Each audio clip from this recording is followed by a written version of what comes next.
이스라엘은 한층 더 수위를 점차 높여나가고 있고 서로가 서로 간에 공방이 지금 계속 교차되고 있는 상황 속에서 피해 상황이 심해진다면 이건 결국은 정면전 직전 상황까지도 갈 것인데 이스라엘의 핵 사용 가능성은 전혀 배제할 수 없다.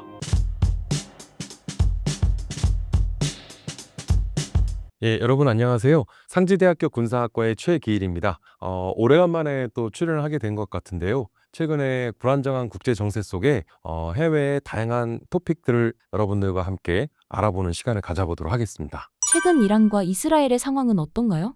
예, 먼저 이스라엘과 이란 간에 지금 뭐 일촉즉발의 전쟁 상황까지도 치닫고 있는 상황인데요. 이에 대한 말씀을 드리기 전에 먼저 군사학자로서 바라보는 과거로부터 오늘날 현대 전쟁에 이르기까지 이러한 전쟁에 대한 관점에 대해서 좀 먼저 설명을 드리도록 하겠습니다. 먼저 군사학이라고 하는 학문은요, 기본적인 학문 대상을 전쟁의 본질과 속성에 대한 연구를 합니다. 그런데 이 전쟁에 대한 접근을 크게 두 가지 접근을 하게 되는데요. 하나는 말 그대로 그 전쟁의 발발 원인, 그래서 이 전쟁의 원인을 알게 되면 전쟁을 어떻게 예방하고 어떻게 평화를 유지할 수 있을지를 우리가 알게 되는 것이고, 두 번째는 있어서도 안 되고 있지 않아야 할 전쟁이긴 하지만 이 전쟁이 벌어지면 이 전쟁에서 어떻게 싸워 이길 것이냐, 어떻게 싸워서 이길 수 있느냐, 이 부분을 연구하는 것이 바로 군사학이거든요. 자, 군사학에서는 우리가 전쟁에 대한 연구를 한다고 했는데 전쟁을 한마디로 정의하면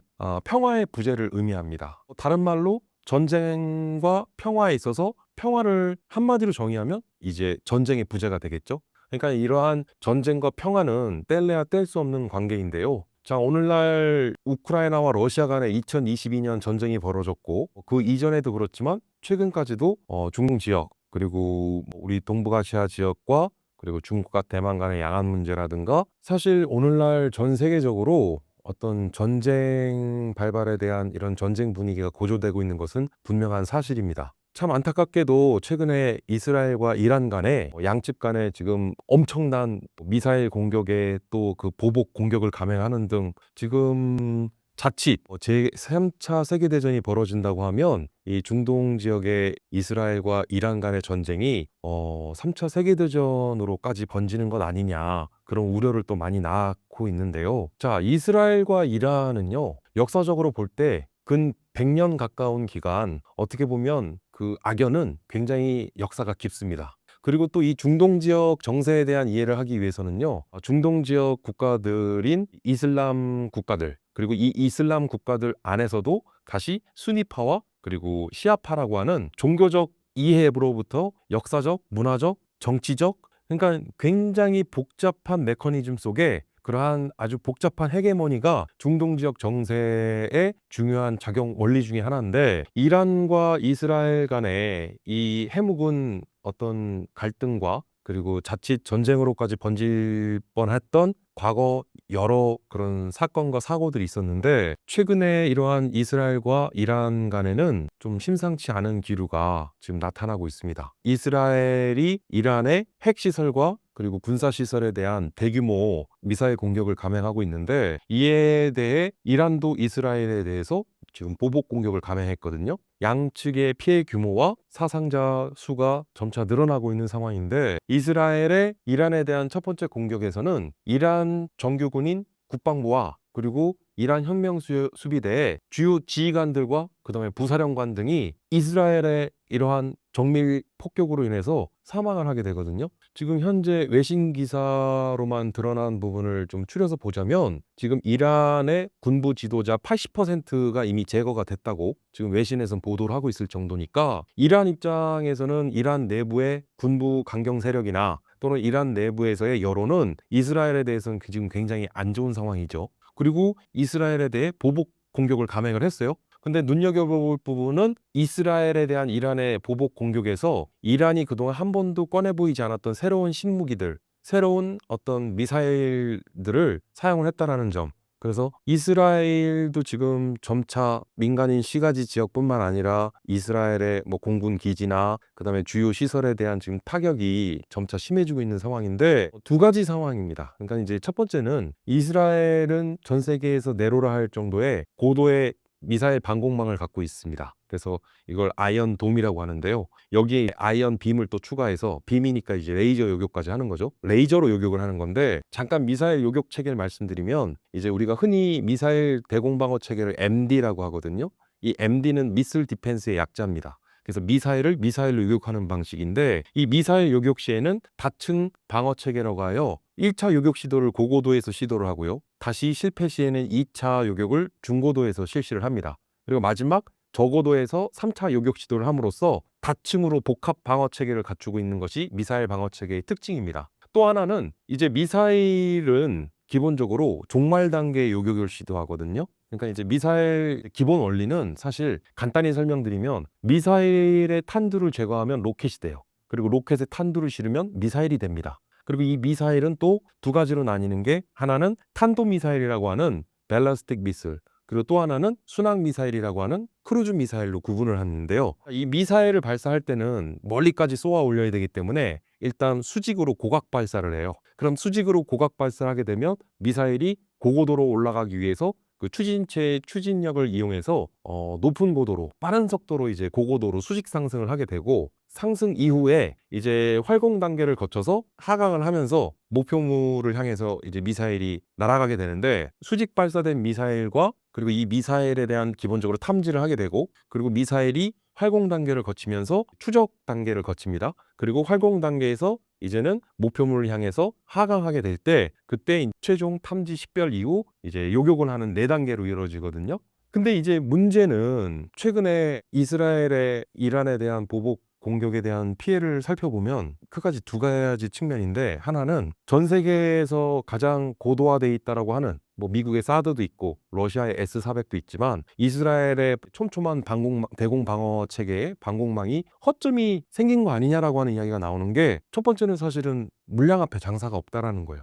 그러니까 뭐냐면, 동시다발적인 투발 시 결국은 이를 100%다 막아내기는 어렵다라는 거, 물리적으로나 여러 가지 측면에서 봤을 때. 그리고 두 번째, 기술적 난제로서 이제 한계점인데, 현행 아이언돔이나 아이언빔이 지금 이란이 발사한 신형 무기 체계 중에, 새로운 미사일 발사체 중에는 하이퍼소닉 미슬이라고 하는 극초음속 미사일이 있어요. 제가 방금 말씀드렸던 미사일을 크게 두 가지로 구분하면 탄도미사일과 순항미사일로 구분한다고 했는데, 이 하이퍼소닉 미슬이라고 하는 극초음속 미사일은 탄도미사일과 순항미사일의 특징을 동시에, 두 가지 특징을 다 갖고 있습니다. 그래서 사실은 미사일을 이제는 탄도미사일이냐 순항미사일이냐 그리고 극초음속 미사일이냐, 이제는 이렇게 구분하는 게 맞겠는데요. 이 극초음속 미사일은, 그러니까 우리가 일반적으로 군용 항공기가, 예를 들어서 전투기가 이제 속도의 소리를 측정하는 마하라는 단위로 우리가 사용을 하는데, 마하 1에서 1.5 정도의 속도를 낸다고 치면, 이 군용 항공기를 격추하는 데 쓰기는 미사일은 속도가 1.5에서 2 정도. 그런데 우리가 얘기하는 이 극초음속 미사일, 즉 하이퍼소닉 미사일은 마하 5 이상의 속도를 내는 경우에 우리가 극초음속 미사일이라고 이야기를 합니다. 그런데 극초음속 미사일을 전력화 배치에 시도해서 처음 성공한 나라가 이제 러시아인데, 그 이후에 러시아, 중국, 미국, 그리고 우리나라도 극초음속 미사일 해당하는 현무를 또 보유하고 있으니까 우리 현무도 마하 10까지 속도를 내거든요. 근데 러시아는 치르콘 또는 지르콘이라고 하는데요. 이 미사일 같은 경우에는 급기야 마하 15에서 20까지, 그리고 지금 현재 마하 20에서 25까지 속도를 내는 그러한 극초음속 미사일도 있으니, 사실상 이 극초음속 미사일은 오늘날 현행 아무리 고도화되어 있는 대공방어 체계라 할지라도, 이 극초음속 미사일을 완벽하게 100% 잡아낼 수 있는 그러한 대공방어 체계는 없다라고 하는 것이 사실 맞는데요. 자, 이번에 이란이 신형 극초음속 미사일을 또 발사를 했어요. 그래서 그 보복 감행에 이 신형 극초음속 미사일을 사용함으로써 결국은 이스라엘의 대공방어 체계를 무력화시켰는데, 이제는 두 가지, 앞서 말씀드렸던 이러한 이스라엘에 대한 이란의 보복 감행에 있어서는 이제 다량의 동시다발적인 그러한 미사일 투발과, 그리고 극초음속 미사일이라는 하이퍼소닉 미사일의 이러한 사용이 있었다. 그동안 이란 군부 당국에서 한 번도 꺼내 보이거나 실전 사용 경험이 없었던 신무기의 다양한 시리즈들을 지금 보여주고 있고, 그 새로운 신무기의 시험대가 되고 시험장이 된 게 지금 이스라엘 본토를 향해서 이란이 지금 이러한 신형 무기들을 지금 사용하고 있죠. 그리고 더더욱이나 좀 심각한 건, 최근에 이스라엘 국방부 IDF죠. 그래서 이스라엘 디펜스 포스에서 공식 성명을 선을 낸 게 이러한 미사일을 요격하는 요격 미사일의 재고량이 이제 거의 다 떨어져서 이제 재고가 얼마 남지 않았다라는 또 그런 성명서를 발표했거든요. 그러니까 이제 사실은 그러면 이스라엘 입장에선 더 큰일 난 거 아니냐. 그리고 이란의 이러한 보복 감행의 공세 수위가 높아지면 이스라엘은 이제 어떡하냐 그러는데, 그래서 이란 정부 당국이 이스라엘에게 더 이상 이란에 대한 공격을 하지 마라. 그래서 이제 그 공격을 멈추면 우리도 보복 공격을 멈추겠다 했는데 이스라엘 정부에서는 그 공격을 멈추지 않겠다고 했어요. 그러니까 이제 혹자들은 의아해하실 수 있는 게 그럼 이스라엘은 이러한 대공방어 미사일이 지금 방어용 미사일이 이렇게 재고가 부족한 상황 속에서 어떻게 그 다음 이제 이스라엘이 나설 것이냐에 대해서 이제 궁금해하시는 분들이 많은데, 이스라엘이라는 나라는요 지금 인구가 한 1,000만 내외, 그리고 이제 지도를 보면요 지도를 자세히 들여다봐야 됩니다. 왜냐하면 국토 면적이 너무나 협소하고요. 국토가 이렇게 길다란 형태로 사실 이게 온전한 국가의 어떤 나라의 모습이라고 했을 때 국토 지형도 워낙 협소한 데다가 주변이 다 중동 국가로 둘러싸여 있기 때문에 아랍 국가들로 결국은 주변이 다 적들로 둘러싸여 있는 상황이고, 배후에는 지중해가 있는데 도망갈 데가 없으니까 결국은 바다로 도망을 쳐야 되는데 도망갈 데가 없는 거예요. 그러니까 물러설 곳이 없는 거죠. 그리고 워낙 국토 면적이 협소한 데다가 이러한 지리적 특징 때문에 이스라엘의 기본적인 군사작전 지침은 선제 타격입니다. 선제 타격. 무슨 얘기냐면 뭐 국제법상의 자위권을 두고 있는데, 국제법상의 이제 전쟁법에서는 이 자위권을 허용하고 있는 게 쉽게 얘기하면 선제와 예방이라는 개념이 있는데요. 그러니까 이스라엘 입장에서는 선제 공격을 허용할 시에 반격할 여지가 없어요. 그 이후에 보복 수단이나 반격할 여지에 이런 옵션이 줄어들기 때문에 이스라엘은 불가피하게 선제 타격을 할 수밖에 없어요. 무슨 얘기냐면 주변 국가로부터 전쟁이 임박하거나 그리고 공격 징후가 매우 임박할 경우에는 주저하지 않고 먼저 선제 타격을 합니다. 왜냐하면 대안이 없어요. 그리고 이스라엘은 이러한 선제 타격을 하는 것이 군사 작전의 기본 기전인데, 그러다 보니까 우스개로 이스라엘 내에서 IDF라 말씀드렸던 이스라엘 국방군이 연례적인 정규 어떤 군사 훈련을 하려고 하더라도 그런 훈련도 조심스러워요.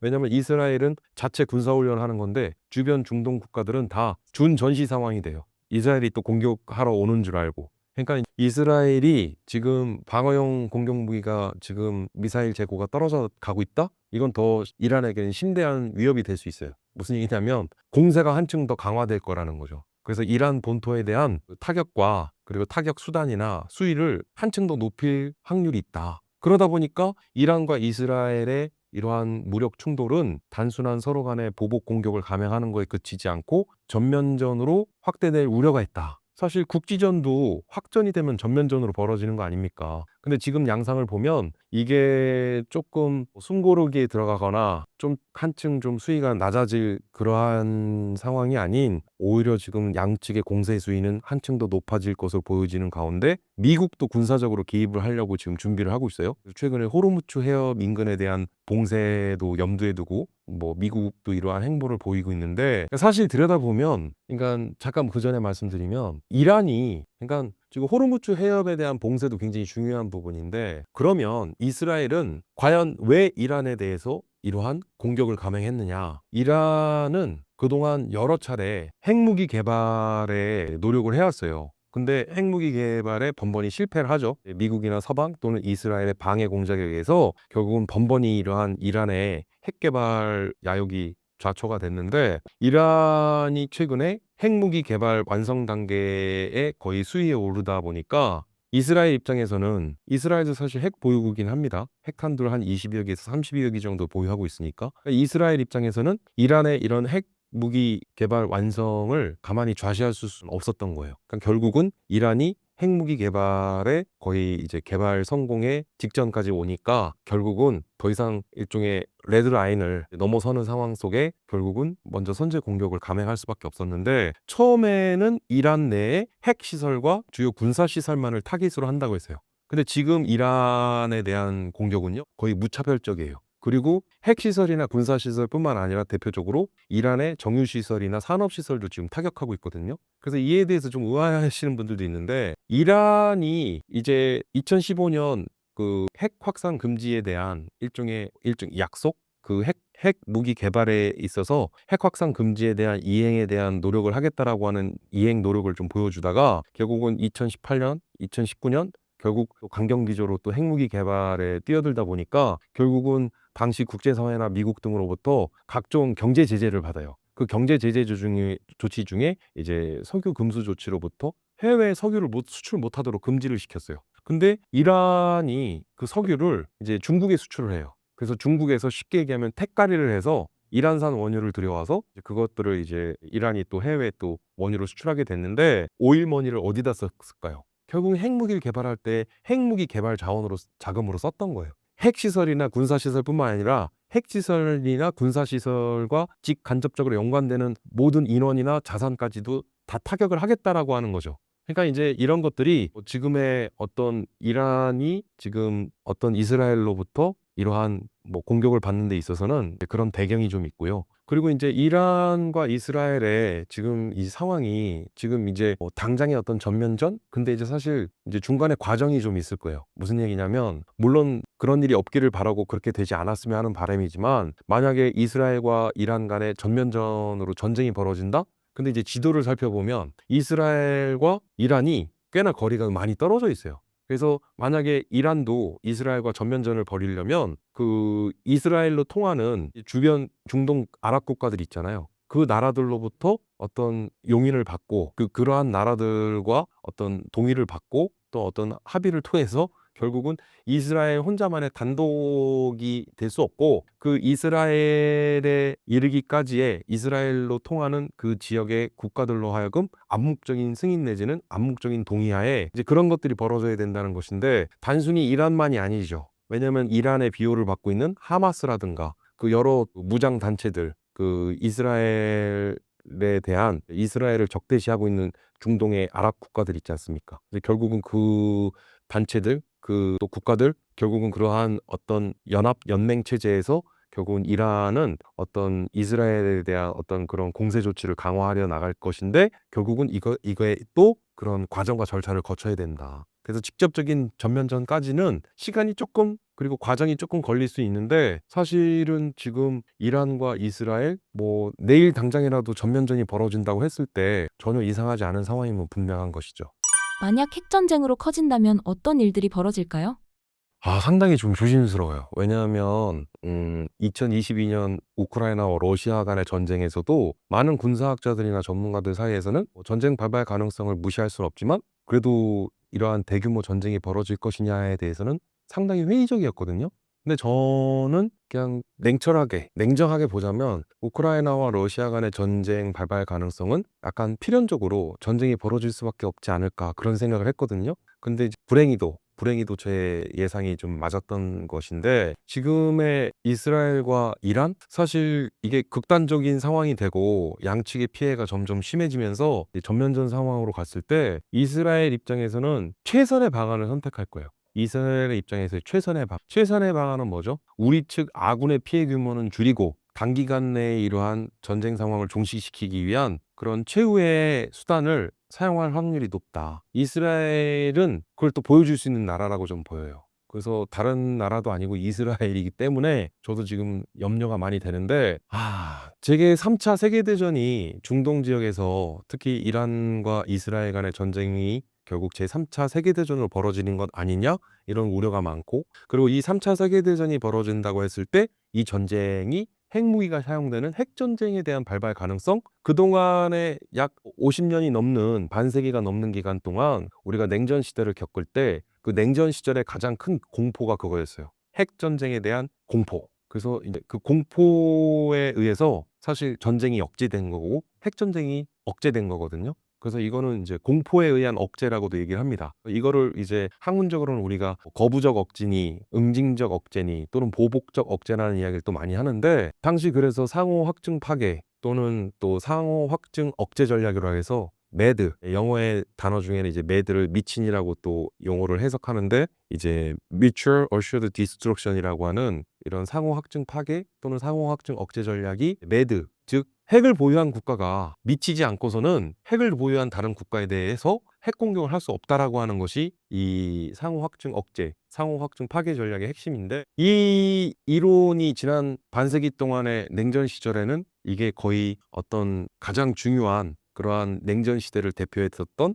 어떤 그런 억제 전략 중에 하나였는데, 근데 만약에 정말 이스라엘과 이란이 극단적인 상황까지 가고 전쟁 상황이 자칫 장기화될 수 있다라고 하는 생각을 해보면, 핵무기를 전혀 사용하지 않을 것이라고 하는 핵 사용 가능성을 배제하고 놓고 보는 것은 군사학자로서 이거는 좀 적절치 못한 것 같습니다. 그러니까 결국은 전쟁은요, 오늘날 전쟁은 국가 총력전 양상하에서 그 국가가 보유하고 있는 모든 물적, 인적 자원을 총동원하기 마련이에요. 지금 보십시오. 우크라이나가 과거에 구소련의 CIS권 국가죠. 그러니까 그런 위성 국가로부터 독립을 한 나라인데, 우크라이나 내에는 구소련제 핵 미사일 발사 기지와 그리고 핵무기를 보유하고 있었어요. 근데 구소련이 무너지고 러시아가 등극하면서 우크라이나는 이제 서방과 미국의 어떤 설득과 회유에 의해서 핵무기를 포기했는데, 만약에 그때 핵무기를 포기하지 않고 핵무기를 보유하고 있었더라면 과연 2022년 2월 푸틴이 러시아가 우크라이나를 침공할 수 있었겠습니까? 그럴 수는 없었다는 거죠.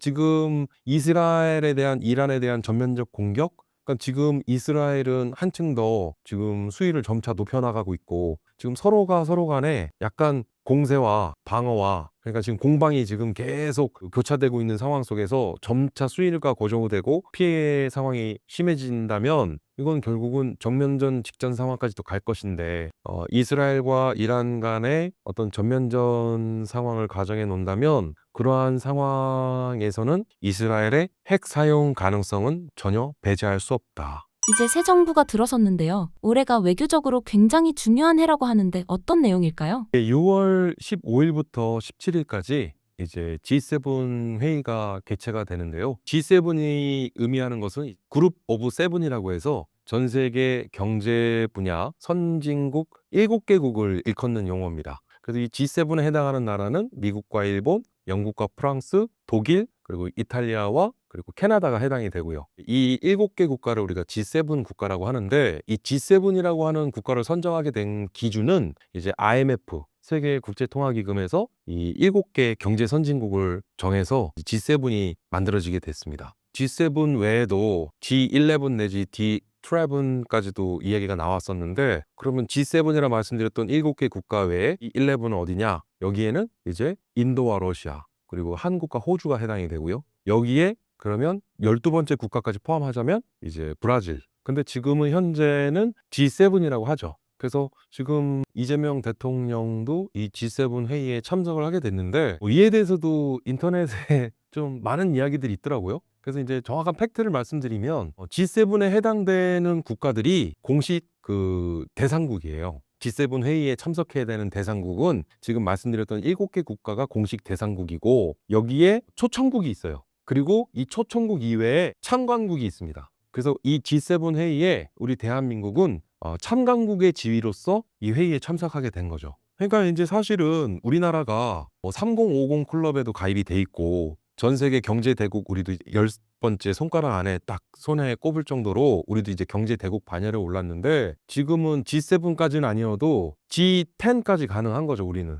그리고 이미 G11에는 그 그룹 오브 11에는 우리나라가 포함된다니까요. 그러니까 우리나라가 지금 혹자는 G7의 회의에 우리는 공식 그 대상국이나 초청국도 아닌데 무슨 자격으로 왜 참관국으로 가는 거냐, 이에 대해서 인터넷에서 너무 말들이 많은데, 당연히 G7 회의에는 그 미국과 이런 나라들이 공식 대상국이 되는 거예요. 그 회의에 참석하는. 그리고 여기에 이제 초청국 명단과 그리고 참관국이 있을 수 있는데, 우리나라는 이번 회의에는 참관국 지위로 참가를 하게 된 거죠. 자, 그리고 6월 15일부터 17일 G7 회의에 이어서 6월 24일부터 6월 25일간 나토 정상회의가 있습니다. 또 이야기들을 많이 하시는데 제가 오늘 확실하게 좀 정리를 해드릴게요. 그래서 나토는 북대서양 조약기구잖아요. 그래서 과거 냉전 시절에 이 북대서양 조약기구가 발족된 것도요, 한국전쟁이 1950년 6월 25일 발발했죠. 한국전쟁이 벌어지기 딱 1년 전인 1949년 4월 4일 날 만들어져요.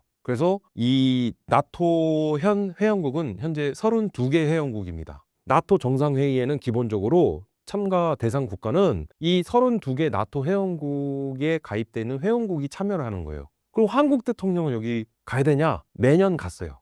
예, 지난 윤석열 정부 때도 그렇고 과거 우리나라 대통령들이 이 나토 정상회의에 항상 초청을 받아서 갔어요. 그럼 나토 정상회의는 우리나라는 어떤 지위로 가느냐? 나토 32개 국가 외에 글로벌 전략적 파트너십에 의해서 글로벌 파트너 국가에 한국이 그 명단에 이름이 있어요. 그래서 나토의 글로벌 파트너국의 입장 지위로서 우리는 나토 정상회의에 해마다 우리나라 대통령이 참석을 해왔다. 그러니까는 지금 우리가 나토 정상회의에 매년 가던 걸 우리가 이번엔 안 간다? 그거는 또 이상하잖아요. 그러니까 이게 뭐가 문제인지 모르겠어요. 왜 모르겠습니다. 제가 어떤 관련 기사나 인터넷 내용들을 보면 G7 회의에는 우리가 대상국이나 초청국도 아닌데 참관국이라고 하는 지위로 우리가 거기에 초청받지도 못했는데 왜 갔느냐부터 시작해서 나토 정상회의에도 당연히 우리는 32개 나토 회원국이 아니니까 대신 우리는 나토의 글로벌 파트너국으로서 매년 초청받아 왔다니까요. 근데 거기 회의 가는 건 또 무슨 문제입니까? 왜 뭐가 문제인지 모르겠어요. 자꾸 문제를 삼는 게. 근데 올해 2025년 이제 조기 대선을 거쳐서 이제 지난 6월 4일 이제 새 정부가 들어섰는데 지금 현 정부의 어떻게 보면 첫 시험대에 올라서게 된 게 G7 회의였고 그리고 나토 정상회의 참석과 더불어 올 9월 달에는 전 세계 각국 정상들이 모이는 유엔 총회가 있고 그리고 10월 달에는 또 우리나라 경주에서 에이펙 정상회의가 있어요. 이 10월 달 열리는 에이펙 정상회의는 우리나라 경주에서 열리는데 여기에는 미국 트럼프 대통령, 중국의 시진핑, 그리고 일본 총리 등 뭐 이른바 뭐 우리가 얘기하는 핵심 주요 인사들이 다 참석을 해요. 그러니까 이제 어떻게 보면 새 정부 들어서 현 정부에 있어 어떤 국제관계나 어떤 국제정치 그리고 어떤 외교나 어떤 동맹관계 하에서 우리가 이제 임기 초반에 중요한 시험대에 오르게 된 것이라고 전 보여져요. 그리고 혹자는 뭐 G7에는 우리가 대상국도 초청국도 아닌데 우리가 왜 참관국으로 꼭 가야 되느냐 하는데 G7 회의체는요 이게 일종의 성격이요 경제회의체예요. 그래서 세계 무역과 통상 이런 세계 어떤 경제 협력이나 경제 활동의 일환으로서 우리나라 정상이 이러한 G7 회의에 참관만이라도 해서 그 자리에서 세계 정상들과 잠깐이지만 뭐 그런 세계 정상들과 그리고 어떤 그런 세계 경제에 대한 그런 관심과 의지를 보여주는 것은 국내외적으로 굉장히 상징성이 있는 거예요. 그리고 그럼 나토 정상회의는 왜 가냐 그러는데 나토 정상회의는 매년 갔다니까요. 그리고 사실은 앞으로 지금 약간 경직돼 있는 중국과 러시아와의 특히 러시아와의 관계 회복을 위해서라도 나토 정상회의는 우리나라 대통령 임기 초반에는 안 가는 게 맞지 않냐라고 하는 주장을 하시는 분들이 계시는데 그분들의 주장도 일견 귀담아 들을 내용도 있다고 봐요. 전 틀렸다라고 전 생각하지는 않는데 근데 우리가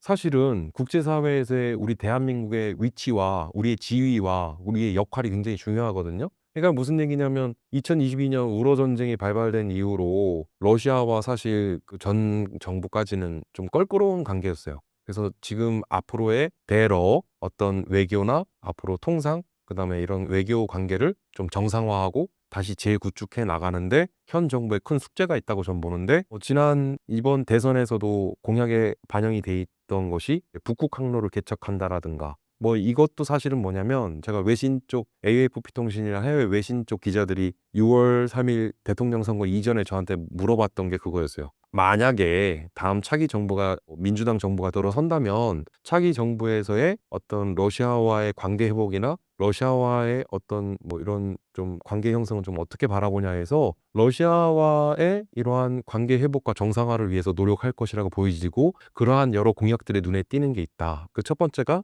이제 북극 항로를 개척하겠다라고 하는 게 공약에 들어가 있는데 결국은 이제 알래스카와 베링해 인근에 이제 결국은 북극 항로를 개척하려면 이건 미국의 의지나 우리나라만의 의지만으로 안 돼요. 러시아의 협력이 필수예요. 그래서 그 얘기는 무슨 뜻이냐면 우리가 북극 항로 개척에 대한 의지를 밝혔다는 것은 공약에 들어갔다는 것은 러시아와의 적극적인 경제 협력을 도모하고 러시아 측과의 어떤 대외적인 관계 협력을 개선하려고 하는 의지가 들어가 있는 것이 아닌가라고 저는 이를 해석해서 설명을 해주었는데 실제로도 그렇습니다. 우리 정부에서는 러시아와의 주요 교역국이자 주요 파트너 국가로서 우리는 그렇게 인식을 하고 있어요. 그래서 저는 러시아의 그런 관계 회복은 우리나라 지금 삼성이든 LG든 우리나라 그 많은 기업체들이 또 러시아 현지에서 많은 그런 교육을 하고 있고요. 수출도 많이 하고 있고요. 러시아는 우리에겐 중요한 경제 파트너인 것은 분명한 사실인데 이제 우크라이나와 러시아 간의 전쟁, 사실 이 우크라이나와 러시아 간의 전쟁은요, 우크라이나와 러시아 한 나라와 한 나라만의 전쟁이 아닙니다. 양상이 우크라이나는 미국을 필두로 한 나토 회원국들이 또 지원을 해주고 있고요. 그리고 러시아는 중국과 그리고 북한, 이란 등 이런 나라들, 결국 이 나라들을 지금 뭐라고 하냐면 권위주의 국가들이라고 하거든요. 그러니까 결국은 우러 전쟁은 자유주의 진영과 권위주의 진영 간의 일종의 세력 간 대리전 양상을 보여주고 있어요. 그러니까 이러한 상황 속에서 사실 우리 대한민국의 입장은 상당히 좀 굉장히 조심스러워요. 자유주의 진영의 국가로서 이 자유주의 진영 국가들과의 그 연대와 결속을 계속 강화하고 그리고 이러한 것들을 유지시켜 나가야 되는 입장이기 때문에 그걸 러시아 정부도 이해를 해요. 러시아 정부도 한국 정부 입장을 이제 이에 대해서 굉장히 불편한 속내를 좀 푸틴 대통령이 외신 기자들 통해서 보여주긴 했지만 그런 말을 하긴 했지만 여전히 러시아 입장에서도 한국은 주요한 경제 파트너라는 것은 사실 러시아도 그걸 인정하고 있는 상황이거든요. 그래서 이제 새롭게 들어선 새 정부에서의 역할이 중요하다. 새 정부에서는 이러한 자유주의 진영의 어떤 연대와 결속을 잘 강화시켜 나가고 한미동맹도 또 잘 유지해 나가면서 러시아와의 관계 개선도 꾀해야 되기 때문에 엄청난 숙제를 안고 있는 거죠. 지금 현 정부는. 그래서 사실 지금 냉정하게 보자면 사실 이러한 어떤 새 정부 들어서서 6월 한 달 동안 G7 회의와 그리고 나토 정상회의 그리고 하반기 예정돼 있는 9월 달 유엔 총회와 10월 달 뭐 에이펙 또 정상회의 이 말고도 그 몇 가지 더 굵직굵직한 주요 해외 또 정상이 참여하거나 참가를 해야 되는 국제 회의나 이런 것들이 또 연달아 있어요. 그래서 사실은 현 정부가 이제 새로운 정부가 들어서서 이 첫 번째 시험대에 올라선 것이 바로 국제사회에서 외교 무대에서의 우리 정상이 우리 대한민국이 과연 어떤 모습을 보여줄 수 있을 것이냐 중요한 시험대에 올라선 것은 분명한 사실이죠.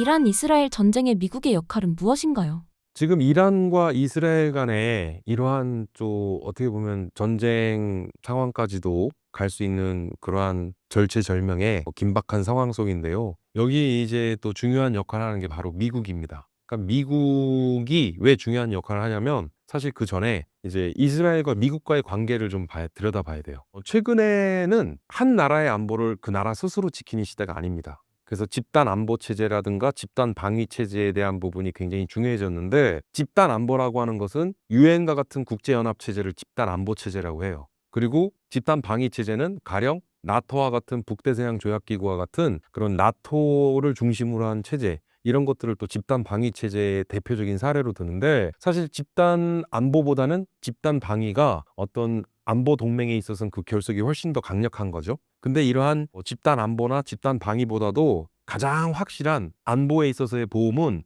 동맹을 체결하는 거예요. 근데 이 동맹은 국가와 국가 간의 동맹을 맺는데 이 모든 이 세상에 존재하는 모든 동맹은요 군사 동맹을 전제로 합니다. 그래서 가장 확실한 안보 자산이라고 할 수 있는 것은 동맹 체제가 그 무엇보다 가장 중요하거든요. 그럼 이스라엘하고 미국과의 관계는 어떤 것이냐? 좀 독특해요. 이스라엘하고 미국은 굉장히 중요한 그 관계임에도 불구하고 안보에 있어서는 동맹 조약을 체결한 적이 없어요. 그런데 매년 한 30억 불 내외의 이스라엘 국방비를 미국 정부에서 지원을 해주고 있고 사실 이 국방비 외에도 다양한 경제 지원이나 경제 원조를 아직도 해주고 있어요. 그래서 사실은 이스라엘의 중요한 경제나 국방의 안보에 있어서의 핵심은 미국을 제외하고는 이스라엘의 경제나 안보를 설명할 수가 없어요. 근데 그만큼 의존도가 높고 그리고 미국도 이스라엘에 대해서는 굉장히 중요한 지원을 많이 해주고 있는데 그러면 이스라엘하고 동맹 관계가 아닌 미국이 그럼 이스라엘하고 미국은 어떤 관계냐?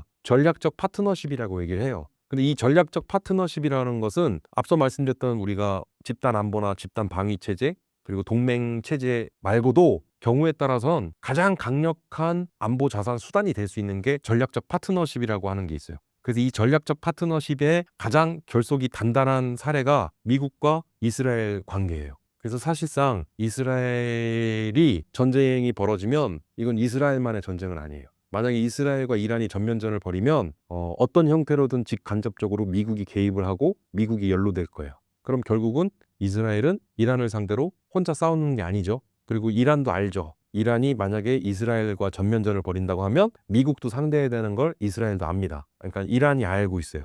그러니까 이제 단순히 어떤 이란과 이스라엘 간의 어떤 지금 무력 충돌이 전쟁으로 비화되고 극단적으로 전쟁 상황으로만 갈 거냐? 근데 이제 이에 대한 안전장치 역할을 하고 있는 게 미국이라는 거죠. 미국 때문에. 그러니까 이스라엘은 미국 덕분에, 이란은 미국 때문에로라도 전면전 상황으로 치닫는 상황까지는 이제 그거를 완충제 역할을 해줄 수 있는 게 미국이다. 그래서 지금의 중동 정세에 있어서 이란과 이스라엘 상황은 조금 더 지켜봐야 됩니다. 이제 새 정부가 들어섰는데요. 올해가 외교적으로 굉장히 중요한 해라고 하는데 어떤 내용일까요? 6월 15일부터 17일까지 이제 G7 회의가 개최가 되는데요. G7이 의미하는 것은 그룹 오브 세븐이라고 해서 전 세계 경제 분야 선진국 7개국을 일컫는 용어입니다. 그래서 이 G7에 해당하는 나라는 미국과 일본, 영국과 프랑스, 독일, 그리고 이탈리아와 그리고 캐나다가 해당이 되고요. 이 7개 국가를 우리가 G7 국가라고 하는데, 이 G7이라고 하는 국가를 선정하게 된 기준은 이제 IMF 세계 국제통화기금에서 이 7개 경제 선진국을 정해서 G7이 만들어지게 됐습니다. G7 외에도 G11 내지 D12까지도 이야기가 나왔었는데, 그러면 G7이라 말씀드렸던 7개 국가 외에 이 11은 어디냐? 여기에는 이제 인도와 러시아, 그리고 한국과 호주가 해당이 되고요. 여기에 그러면 12번째 국가까지 포함하자면 이제 브라질. 근데 지금은 현재는 G7이라고 하죠. 그래서 지금 이재명 대통령도 이 G7 회의에 참석을 하게 됐는데, 이에 대해서도 인터넷에 좀 많은 이야기들이 있더라고요. 그래서 이제 정확한 팩트를 말씀드리면 G7에 해당되는 국가들이 공식 그 대상국이에요. G7 회의에 참석해야 되는 대상국은 지금 말씀드렸던 7개 국가가 공식 대상국이고, 여기에 초청국이 있어요. 그리고 이 초청국 이외에 참관국이 있습니다. 그래서 이 G7 회의에 우리 대한민국은 참관국의 지위로서 이 회의에 참석하게 된 거죠. 그러니까 이제 사실은 우리나라가 3050 클럽에도 가입이 돼 있고, 전 세계 경제 대국 우리도 10번째 손가락 안에 딱 손에 꼽을 정도로 우리도 이제 경제 대국 반열에 올랐는데, 지금은 G7까지는 아니어도 G10까지 가능한 거죠, 우리는. 그리고 이미 G11에는 그 그룹 오브 11에는 우리나라가 포함된다니까요. 그러니까 우리나라가 지금 혹자는 G7의 회의에 우리는 공식 그 대상국이나 초청국도 아닌데 무슨 자격으로 왜 참관국으로 가는 거냐, 이에 대해서 인터넷에서 너무 말들이 많은데, 당연히 G7 회의에는 그 미국과 이런 나라들이 공식 대상국이 되는 거예요. 그 회의에 참석하는. 그리고 여기에 이제 초청국 명단과 그리고 참관국이 있을 수 있는데, 우리나라는 이번 회의에는 참관국 지위로 참가를 하게 된 거죠. 자, 그리고 6월 15일부터 17일 G7 회의에 이어서 6월 24일부터 6월 25일간 나토 정상회의가 있습니다. 또 이야기들을 많이 하시는데 제가 오늘 확실하게 좀 정리를 해드릴게요. 그래서 나토는 북대서양 조약기구잖아요. 그래서 과거 냉전 시절에 이 북대서양 조약기구가 발족된 것도요, 한국전쟁이 1950년 6월 25일 발발했죠. 한국전쟁이 벌어지기 딱 1년 전인 1949년 4월 4일 날 만들어져요. 그래서 이 나토 현 회원국은 현재 32개 회원국입니다. 나토 정상회의에는 기본적으로 참가 대상 국가는 이 32개 나토 회원국에 가입되는 회원국이 참여를 하는 거예요. 그리고 한국 대통령은 여기 가야 되냐? 매년 갔어요. 예, 지난 윤석열 정부 때도 그렇고 과거 우리나라 대통령들이 이 나토 정상회의에 항상 초청을 받아서 갔어요. 그럼 나토 정상회의는 우리나라는 어떤 지위로 가느냐? 나토 32개 국가 외에 글로벌 전략적 파트너십에 의해서 글로벌 파트너 국가에 한국이 그 명단에 이름이 있어요. 그래서 나토의 글로벌 파트너국의 입장 지위로서 우리는 나토 정상회의에 해마다 우리나라 대통령이 참석을 해왔다. 그러니까는 지금 우리가 나토 정상회의에 매년 가던 걸 우리가 이번엔 안 간다? 그거는 또 이상하잖아요. 그러니까 이게 뭐가 문제인지 모르겠어요. 왜 모르겠습니다. 제가 어떤 관련 기사나 인터넷 내용들을 보면 G7 회의에는 우리가 대상국이나 초청국도 아닌데 참관국이라고 하는 지위로 우리가 거기에 초청받지도 못했는데 왜 갔느냐부터 시작해서 나토 정상회의에도 당연히 우리는 32개 나토 회원국이 아니니까 대신 우리는 나토의 글로벌 파트너국으로서 매년 초청받아 왔다니까요. 근데 거기 회의 가는 건 또 무슨 문제입니까? 그 왜 뭐가 문제인지 모르겠어요. 자꾸 문제를 삼는 게. 근데 올해 2025년 이제 조기 대선을 거쳐서 이제 지난 6월 4일 이제 새 정부가 들어섰는데 지금 현 정부의 어떻게 보면 첫 시험대에 올라서게 된 게 G7 회의였고 그리고 나토 정상회의 참석과 더불어 올 9월 달에는 전 세계 각국 정상들이 모이는 유엔 총회가 있고 그리고 10월 달에는 또 우리나라 경주에서 에이펙 정상회의가 있어요. 이 10월 달 열리는 에이펙 정상회의는 우리나라 경주에서 열리는데 여기에는 미국 트럼프 대통령, 중국의 시진핑, 그리고 일본 총리 등 뭐 이른바 뭐 우리가 얘기하는 핵심 주요 인사들이 다 참석을 해요. 그러니까 이제 어떻게 보면 새 정부 들어서 현 정부에 있어 어떤 국제 관계나 어떤 국제 정치 그리고 어떤 외교나 어떤 동맹 관계 하에서 우리가 이제 임기 초반에 중요한 시험대에 오르게 된 것이라고 전 보여져요. 그리고 혹자는 뭐 G7에는 우리가 대상국도 초청국도 아닌데 우리가 왜 참관국으로 꼭 가야 되느냐 하는데 G7 회의체는요 이게 일종의 성격이요 경제 회의체예요. 그래서 세계 무역과 통상 이런 세계 어떤 경제 협력이나 경제 활동의 일환으로서 우리나라 정상이 이러한 G7 회의에 참관만이라도 해서 그 자리에서 세계 정상들과 잠깐이지만 뭐 그런 세계 정상들과 그리고 어떤 그런 세계 경제에 대한 그런 관심과 의지를 보여주는 것은 국내외적으로 굉장히 상징성이 있는 거예요. 그리고 그럼 나토 정상회의는 왜 가냐 그러는데 나토 정상회의는 매년 갔다니까요. 그리고 사실은 앞으로 지금 약간 경직돼 있는 중국과 러시아와의 특히 러시아와의 관계 회복을 위해서라도 나토 정상회의는 우리나라 대통령 임기 초반에는 안 가는 게 맞지 않냐라고 하는 주장을 하시는 분들이 계시는데 그분들의 주장도 일견 귀담아 들을 내용도 있다고 봐요. 전 틀렸다라고 전 생각하지는 않는데 근데 우리가 사실은 국제사회에서의 우리 대한민국의 위치와 우리의 지위와 우리의 역할이 굉장히 중요하거든요. 그러니까 무슨 얘기냐면 2022년 우러 전쟁이 발발된 이후로 러시아와 사실 그 전 정부까지는 좀 껄끄러운 관계였어요. 그래서 지금 앞으로의 대러 어떤 외교나 앞으로 통상 그다음에 이런 외교 관계를 좀 정상화하고 다시 재구축해 나가는데 현 정부에 큰 숙제가 있다고 전 보는데 지난 이번 대선에서도 공약에 반영이 돼 있던 것이 북극 항로를 개척한다라든가 뭐 이것도 사실은 뭐냐면 제가 외신 쪽 AFP 통신이나 해외 외신 쪽 기자들이 6월 3일 대통령 선거 이전에 저한테 물어봤던 게 그거였어요. 만약에 다음 차기 정부가 민주당 정부가 들어선다면 차기 정부에서의 어떤 러시아와의 관계 회복이나 러시아와의 어떤 뭐 이런 좀 관계 형성은 좀 어떻게 바라보냐 해서 러시아와의 이러한 관계 회복과 정상화를 위해서 노력할 것이라고 보이지고 그러한 여러 공약들의 눈에 띄는 게 있다. 그 첫 번째가 이제 북극 항로를 개척하겠다라고 하는 게 공약에 들어가 있는데 결국은 이제 알래스카와 베링해 인근에 이제 결국은 북극 항로를 개척하려면 이건 미국의 의지나 우리나라만의 의지만으로 안 돼요. 러시아의 협력이 필수예요. 그래서 그 얘기는 무슨 뜻이냐면 우리가 북극 항로 개척에 대한 의지를 밝혔다는 것은 공약에 들어갔다는 것은 러시아와의 적극적인 경제 협력을 도모하고 러시아 측과의 어떤 대외적인 관계 협력을 개선하려고 하는 의지가 들어가 있는 것이 아닌가라고 저는 이를 해석해서 설명을 해주었는데 실제로도 그렇습니다. 우리 정부에서는 러시아와의 주요 교역국이자 주요 파트너 국가로서 우리는 그렇게 인식을 하고 있어요. 그래서 저는 러시아의 그런 관계 회복은 우리나라 지금 삼성이든 LG든 우리나라 그 많은 기업체들이 또 러시아 현지에서 많은 그런 교육을 하고 있고요. 수출도 많이 하고 있고요. 러시아는 우리에겐 중요한 경제 파트너인 것은 분명한 사실인데 이제 우크라이나와 러시아 간의 전쟁 사실 이 우크라이나와 러시아 간의 전쟁은요 우크라이나와 러시아 한 나라와 한 나라만의 전쟁이 아닙니다. 양상이 우크라이나는 미국을 필두로 한 나토 회원국들이 또 지원을 해주고 있고요. 그리고 러시아는 중국과 그리고 북한, 이란 등 이런 나라들 결국 이 나라들을 지금 뭐라고 하냐면 권위주의 국가들이라고 하거든요. 그러니까 결국은 우러 전쟁은 자유주의 진영과 권위주의 진영 간의 일종의 세력 간 대리전 양상을 보여주고 있어요. 그러니까 이러한 상황 속에서 사실 우리 대한민국의 입장은 상당히 좀 굉장히 조심스러워요. 자유주의 진영의 국가로서 이 자유주의 진영 국가들과의 그 연대와 결속을 계속 강화하고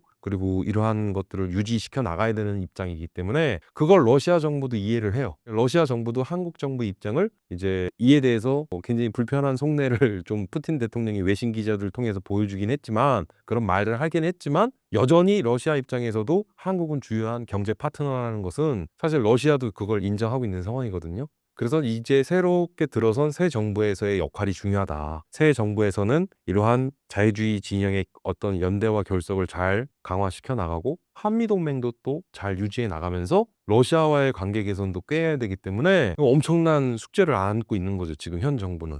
그래서 사실 지금 냉정하게 보자면 사실 이러한 어떤 새 정부 들어서서 6월 한 달 동안 G7 회의와 그리고 나토 정상회의 그리고 하반기 예정돼 있는 9월 달 유엔 총회와 10월 달 뭐 에이펙 또 정상회의 이 말고도 그 몇 가지 더 굵직굵직한 주요 해외 또 정상이 참여하거나 참가를 해야 되는 국제 회의나 이런 것들이 또 연달아 있어요. 그래서 사실은 현 정부가 이제 새로운 정부가 들어서서 이 첫 번째 시험대에 올라선 것이 바로 국제사회에서 외교 무대에서의 우리 정상이 우리 대한민국이 과연 어떤 모습을 보여줄 수 있을 것이냐 중요한 시험대에 올라선 것은 분명한 사실이죠. 이란 이스라엘 전쟁의 미국의 역할은 무엇인가요? 지금 이란과 이스라엘 간에 이러한 또 어떻게 보면 전쟁 상황까지도 갈 수 있는 그러한 절체절명의 긴박한 상황 속인데요. 여기 이제 또 중요한 역할을 하는 게 바로 미국입니다. 그러니까 미국이 왜 중요한 역할을 하냐면 사실 그 전에 이제 이스라엘과 미국과의 관계를 좀 들여다봐야 돼요. 최근에는 한 나라의 안보를 그 나라 스스로 지키는 시대가 아닙니다. 그래서 집단 안보 체제라든가 집단 방위 체제에 대한 부분이 굉장히 중요해졌는데 집단 안보라고 하는 것은 유엔과 같은 국제 연합 체제를 집단 안보 체제라고 해요. 그리고 집단 방위 체제는 가령 나토와 같은 북대서양 조약 기구와 같은 그런 나토를 중심으로 한 체제 이런 것들을 또 집단 방위 체제의 대표적인 사례로 드는데 사실 집단 안보보다는 집단 방위가 어떤 안보 동맹에 있어서는 그 결속이 훨씬 더 강력한 거죠. 근데 이러한 집단 안보나 집단 방위보다도 가장 확실한 안보에 있어서의 보험은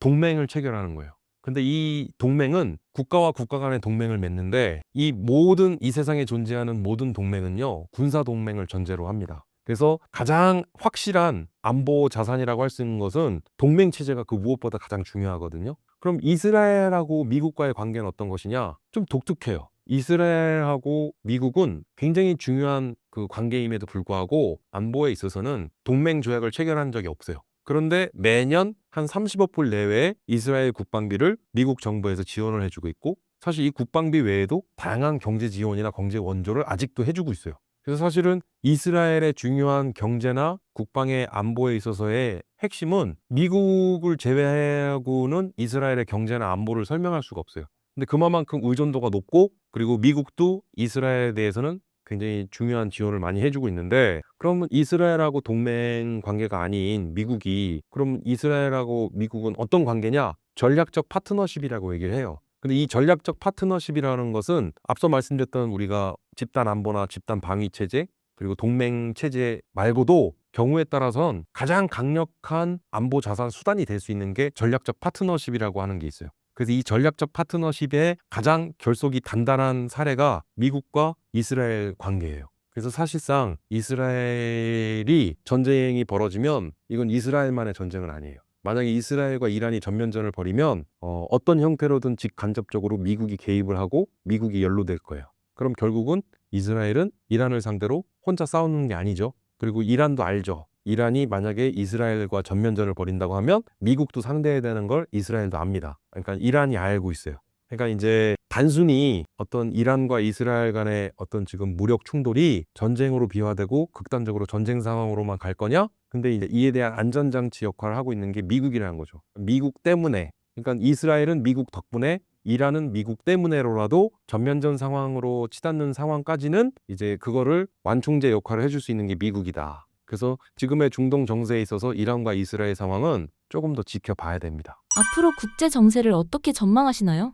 자, 이제 우리가 1, 2차 세계대전 이후에 지금에 이르기까지 국제 관계나 국제 질서를 이해하는데 또 우리가 간과할 수 없는 중요한 이론이 하나 있어요. 도미노 이론이라고 하는 건데 이 도미노 이론이라고 하는 것은 1954년 미국의 아이젠하워 대통령과 그리고 댈러스 미 국무부 장관이 처음 이 도미노 이론을 인용을 하기 시작했는데 냉전 시대와 그리고 탈냉전 이후 최근에 신냉전 시대에 이르기까지 이 도미노 이론이 여전히 작용을 하고 있어요. 그러니까 쉽게 얘기하면 이 도미노 이론이 최초의 이야기가 나온 것은 결국 이 도미노 이론 때문에 베트남 전쟁도 벌어진 건데요. 무슨 얘기냐면 당시에 냉전 시대를 겪고 있었던 미국과 소련 간의 극단으로 치닫던 그런 대치 상황 속에 한 국가가 공산화되면 이웃 나라도 자동적으로 공산화되는 현상, 즉 도미노가 쓰러지면 옆에 있는 도미노가 연쇄적으로 쓰러지는 현상을 가리켜 이 도미노 이론을 갖고 당시 국제 정치를 해석하고 이해하려고 했었던 그런 중요한 이론 중에 하나인데요. 오늘날 국제 정치, 국제 관계를 이해하는 데 있어서 이 도미노 이론은 굉장히 중요한 그런 국제관계, 국제정치 이론 중에 하나였는데 이 도미노 이론이라고 하는 게 여전히 이어져서 지금은 미국과 중국 간의 패권 경쟁 또는 혹자는 패권 전쟁이라는 용어를 쓰는데 마찬가지로 이 도미노 이론에 기반해서 미국은 중국에 대한 대봉쇄 전략을 해요. 그래서 중국의 이웃나라나 그 이웃나라의 또 이웃나라가 쉽게 얘기하면 친중화되면 연쇄적으로 도미노 이론처럼 그 친중 국가들이 늘어날 수 있다는 거거든요. 그래서 미국은 이러한 어떤 대중국 봉쇄 전략 또는 뭐 제4차 상세 전략이라고 하고 그리고 인도 태평양 전략이라고 하는 인태 전략이 있는데 이것도 결국은 중국에 대한 대봉쇄 전략 일종의 그래서 일종의 상세 전략이라고도 얘기하는데 이게 결국은 도미노 이론에서 시작이 된 거거든요. 그러니까 무슨 얘기냐면 오늘날 국제관계나 국제정치 이론을 이해하는 데 있어서도 미국은 이 도미노 이론에 대한 그래서 결국은 미국이 전 세계 경찰 국가로서의 지위를 내려놓지 않으려고 하는 이유가 결국은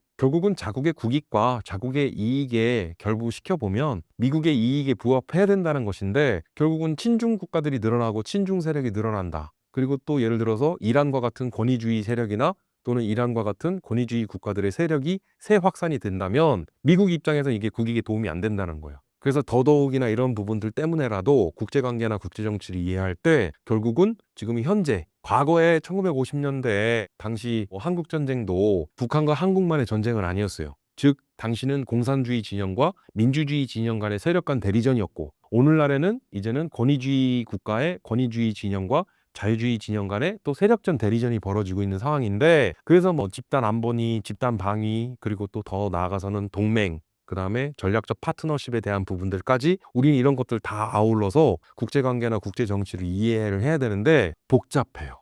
굉장히 미묘한 그런 헤게모니와 그런 컨센서스 그리고 그런 중요한 가버넌스들이 다양하게 얽혀 있다. 국제관계는. 그래서 우리 일반 구독자분들이나 우리 일반 국민들께서도 국제 뉴스, 그다음에 시사 해외 토픽이나 이런 국제 뉴스와 관련해서는 당장 이스라엘과 이란이 저렇게 무력 충돌을 하는데 당장 우리 일상생활에 물가가 상승하고 원유가 급등하고 이런 여파를 겪는 것도 결국은 어떤 다른 나라 또는 지구 반대편에서의 일이 아니라 이제 우리 일상에서 벌어질 수 있는 이런 모든 일들이 다 연관돼 있다. 그리고 이런 국제관계, 복잡한 국제 질서의 메커니즘 속에 약간 이 도미노 이론을 좀 확대 해석하자면 그런 일은 없었으면 좋겠는데 자칫 중동에서의 이란과 이스라엘의 이러한 무력 충돌이 이 불씨가 중국과 대만 간의 양안 전쟁의 촉발 원인이 될 수도 있고 더 나아가선 그렇게 되면 한반도에 또 직접적인 영향을 미치거든요.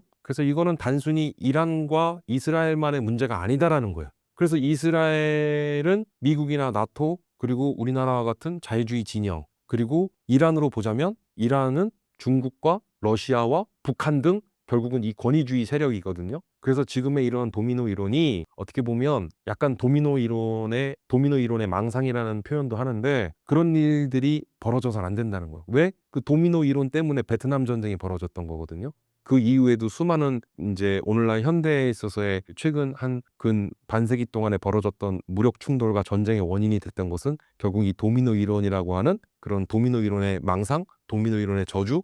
근데 결국은 지금의 이란과 이스라엘 간의 무력 충돌이 그 도미노 이론의 연장선상에서 보면 결국 그 도미노들이 쓰러지면서 이 동북아 지역까지도 올 수 있다. 그래서 사실은 우리에게는 이제 남의 일은 아닌 거야. 이게 지구 반대편에서 벌어지는 일이라고 해서 우리가 이에 대해서 관심을 소홀히 하거나 우리와는 전혀 무관한 일이라고 생각해서는 안 될 것 같습니다. 구독자님들에게 한 말씀 부탁드립니다. 이제 새 정부가 출범해서 이제 국내외적으로 대대외적으로 보여줘야 되는 외교 안보의 중요 시험대 결국은 중요한 지금 상황인데요. 외교 안보의 주요 노선은 크게 두 가지로 하나는 자강이 있고 하나는 실용이 있습니다. 그래서 우리가 흔히 자강 외교와 실용 외교라고 얘기를 하는데 지난 정부 때 가치 외교라는 말 그래서 이 가치 외교를 어떻게 해석해야 될지 저도 조금 의아했는데 우리가 기존에 얘기하던 자강 외교의 개념과 실용 외교의 그런 것들이 가치 외교로 이렇게 혼재됐던 그런 것으로 이해가 돼요. 근데 여튼 그래서 지금 결국은 뭐 지난 윤석열 정부도 자강을 외쳤지만 실제로는 실용 외교 노선을 거쳤고요, 행보를. 그리고 현 이재명 정부에서도 실용 외교에 대한 구분. 하지만 이 실용 외교는 한편으로는 성숙한 글로벌 책임 강국으로서 진일보하기 위한 그런 실용 외교를 펼쳐나가겠다. 뭐 그런 캐치프레이 하에서 이제 새 정부 출범과 동시에 이제 앞두고 있는 이러한 외교적 어떤 실험대 위에서 우리 대한민국의 외교 노선, 그다음에 국제 관계에 있어서 우리 정부와 우리 대통령의 역할과 모습 그런 것들이 굉장히 중요한 그런 시험대에 오른 것 같습니다. 그래서 뭐전 세계적으로 불안정한 와중에 이제 이러한 어떤 전쟁의 위협과 전쟁의 공포 그리고 이게 결국은 우리 한반도에 미칠 수 있는 영향들 이런 부분에 대해서 우리 구독자분들께서도 앞으로 좀 관심을 갖고 이번 부분을 잘 지켜보셨으면 좋겠습니다.